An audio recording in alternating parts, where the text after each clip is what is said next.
And suddenly, Claire appeared in Connor's life. She accidentally ended up in their office for business matters. Claire worked in economics at a partner firm, and there were questions related to accounting that required her to sort things out there. Connor crossed paths with her at the entrance to the office. He was hurrying to the parking lot when he was called in by management, and there she was, Claire. She was far from the standards typical for Connor, charming but lacking a model-like appearance, petite, with a short haircut, serious gray eyes, freckles on her slightly upturned nose, delicate lips somewhat resembling an elf from some tale. Without understanding the reason for his actions, Connor suddenly stopped, staring at the visitor. Claire absent-mindedly glanced at him and quickly moved on, tightly gripping the folder of documents in her hands.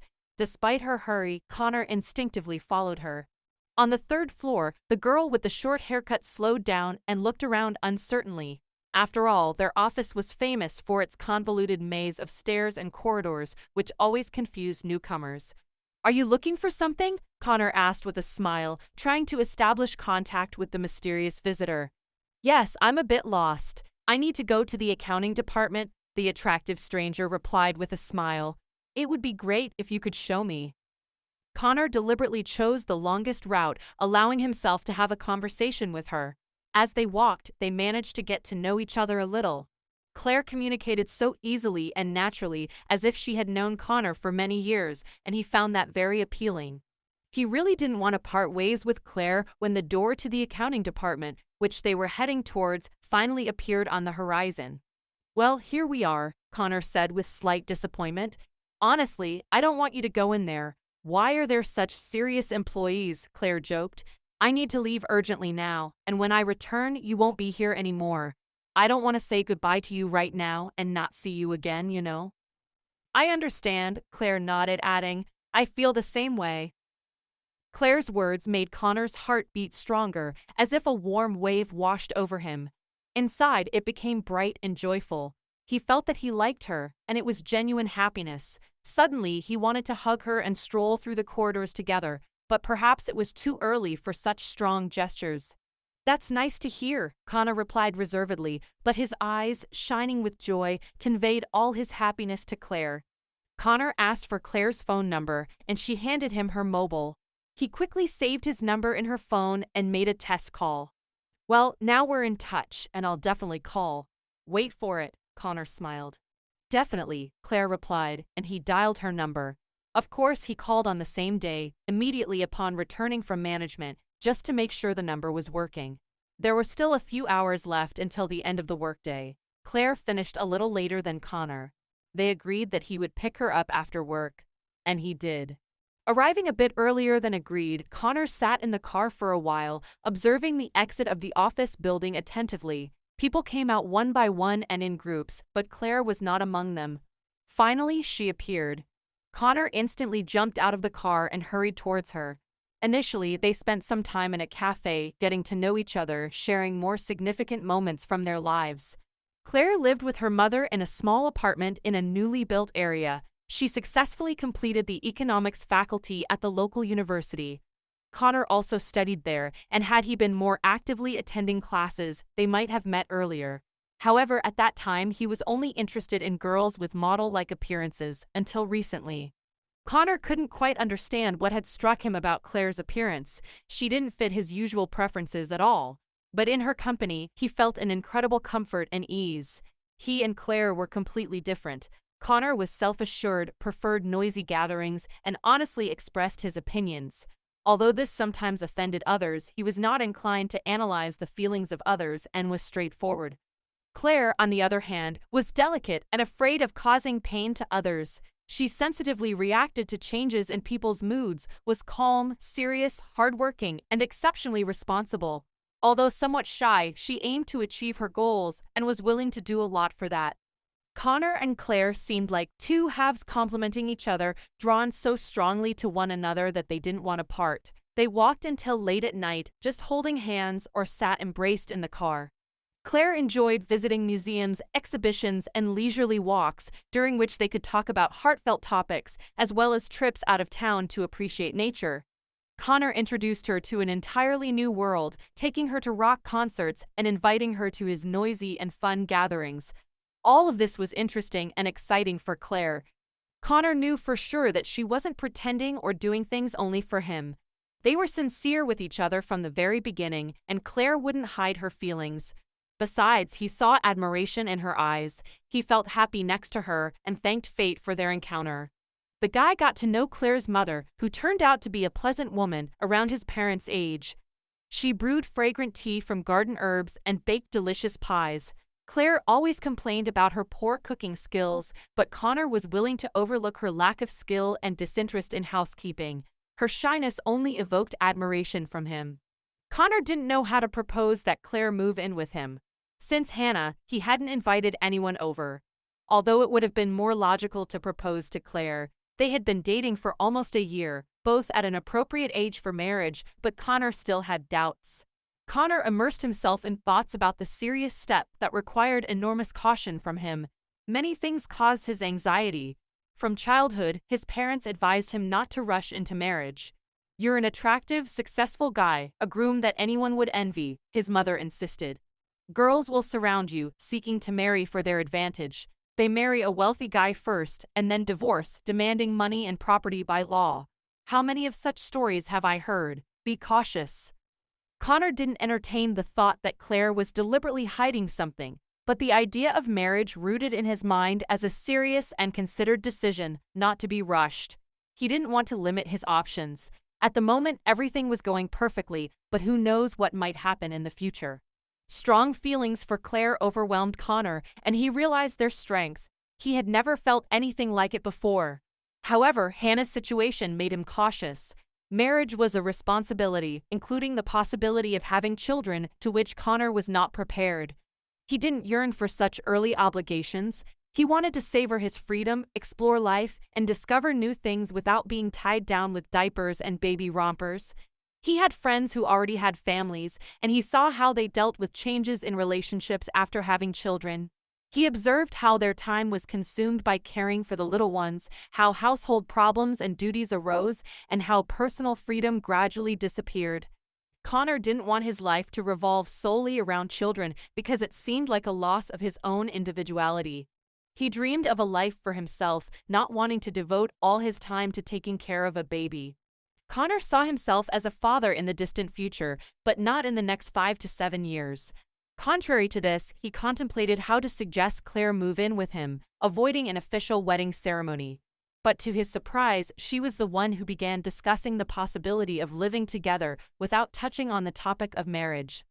Claire admitted that she wanted to fall asleep and wake up in his embrace, and she also expressed convenience in commuting to work from his place. These words brought relief to Connor, and finally he found a solution to the issue that had been tormenting him for so long. He and Claire started living together, creating a unified family, only temporarily parting for work. Their first steps were filled with adaptation.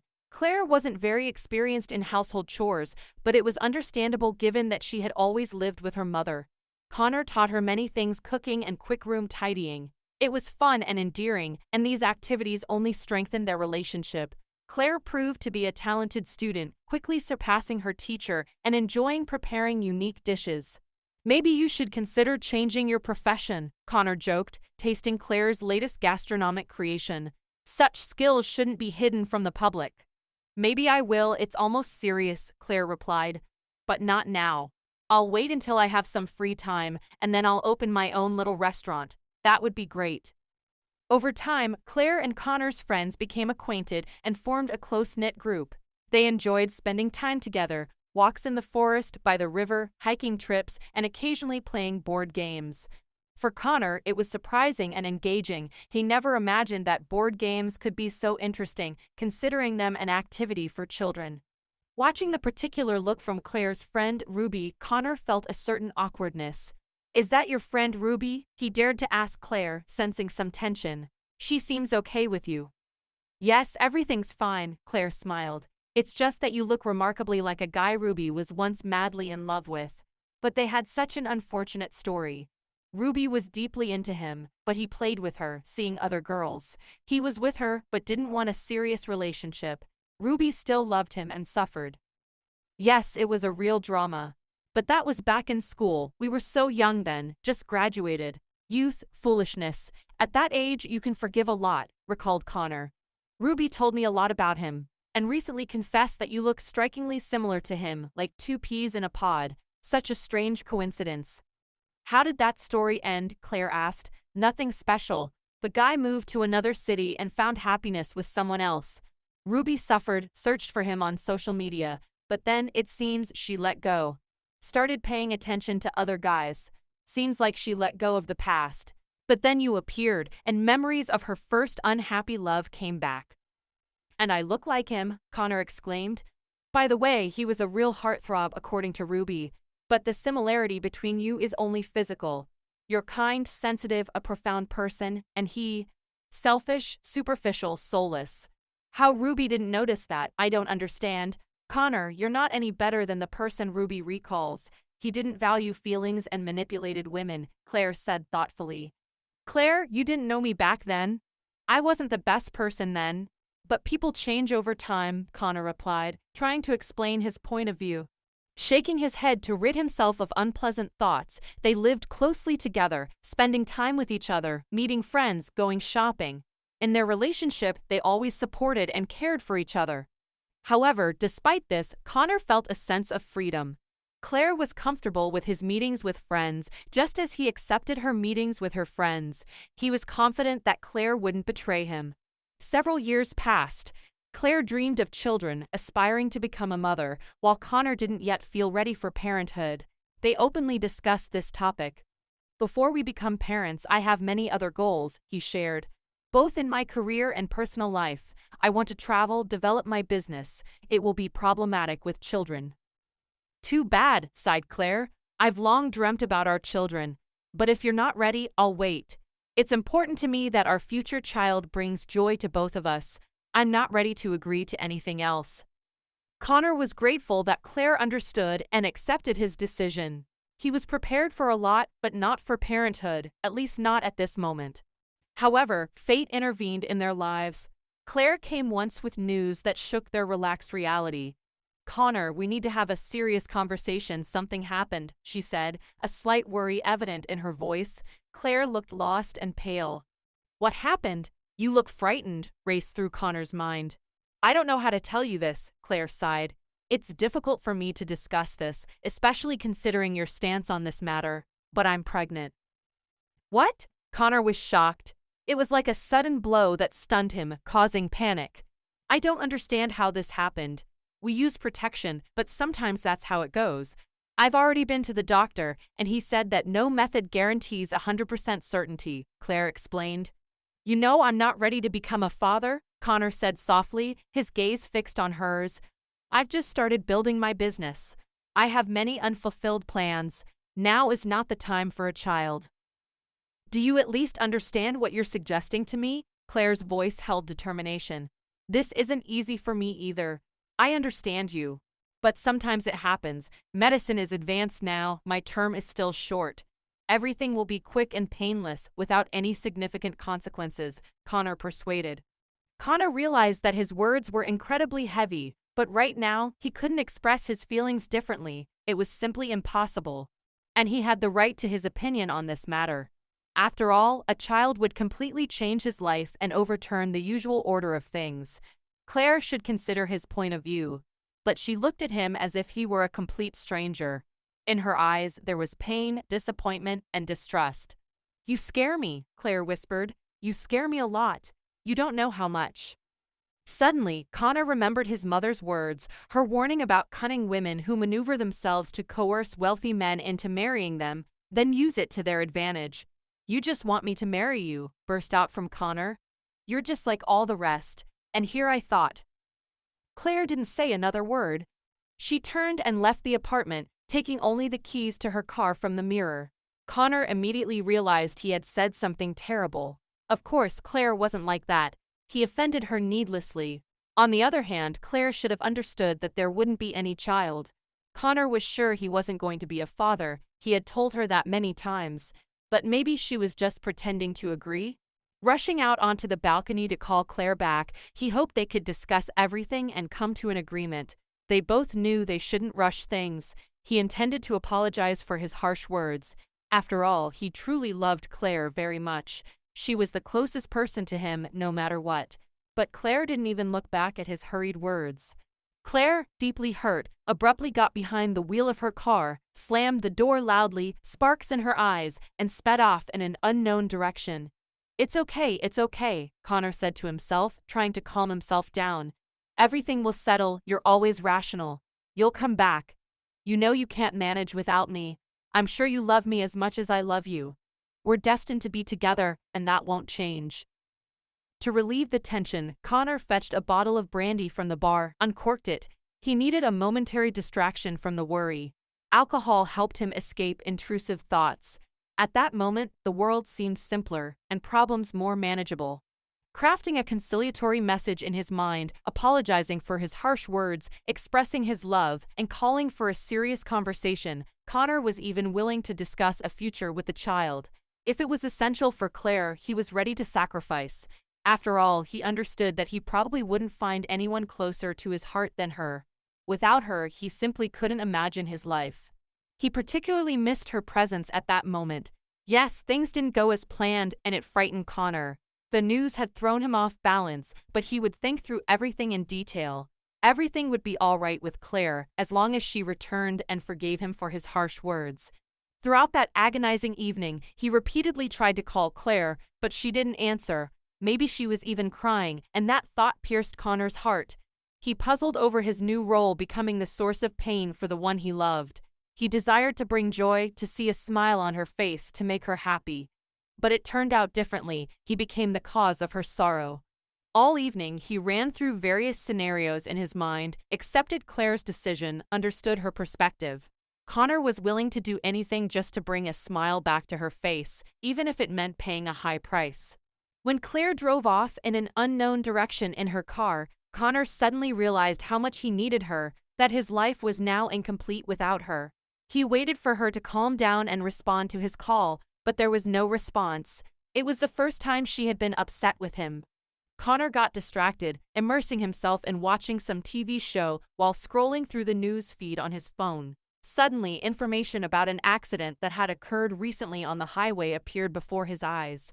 Among the photos from the scene, his gaze snagged on Claire's damaged car, the very car he had given her a year ago when she had just got her driver's license. Claire felt a strong sense of embarrassment. Connor had given her an expensive car, but he had been unwavering in his decision. She had to agree, even though she had always cherished that Swallow, as she called the car, often taking it for a wash, giving it more attention than necessary. Connor still harbored hope for a mistake. There could have been many white cars of the same brand in the city, but the suspension shaped like a ballerina cat on the shattered windshield made him pause. He had bought that suspension in Finland, where he had recently been sent for work. The chance of someone else in town having the same suspension was extremely low. It was Claire's car. An anxious Connor began to search for information about the accident, but the details were limited. Apparently, the driver lost control and crashed into the road barrier at high speed, but Claire had always been cautious. Connor even smirked, recalling her slow movements behind the wheel. He doubted she would speed on the highway. It wasn't her nature. But Claire. When she ran away from him yesterday, her soul was deeply shaken. Why hadn't he thought to hold her back, grab her hand, hug her tighter, not letting her go even for a step? The driver was taken to the regional hospital in critical condition. Reading this, Connor saw a photo of severe damage. But he's still alive, Connor thought with a shudder. A taxi had already been ordered to take him to the hospital. The night was so dark and heavy. The sleepy and embarrassed receptionist asked Connor his relationship to the injured person. Upon hearing that he was her partner, the nurse regretfully stated that she was not authorized to disclose any information about the patient. If only you were married, Connor bitterly smiled. He had no intention of leaving the hospital. He paced back and forth, trying to peer through the windows until a security guard ushered him away. But he didn't give up. He decided to return to the clinic lobby, persistently intending to learn anything about Claire's condition. There he encountered her mother. They rushed towards each other, embracing tightly. The woman looked lost and frightened, her eyes brimming with tears, and it was no wonder. She knew nothing about her daughter's quarrel with Connor, not even suspecting it. All because of him. He felt guilty about what had happened. "How's Claire?" I'm not getting any updates on her condition. She's in the ICU after the surgery. Her condition is extremely critical, the doctor said. Connor nodded silently, consumed by thoughts of Claire and her fight for life. Yes, of course, they couldn't save the baby. Doctors are doing everything they can. You would have been happy if this accident hadn't happened. You would have been expecting a baby. I would have been happy for you, Claire's mother uttered. Connor nodded in sync with Claire's mother's words, tears streaming down his cheeks unnoticed. Claire's mother signed some papers, after which he was allowed into the IQ to be with Claire. But it was only for a moment. He sat by her side as if she were wrapped in wires, holding her hand, apologizing, begging her to come back, promising that as soon as she recovered, they would marry immediately and start planning a future with children.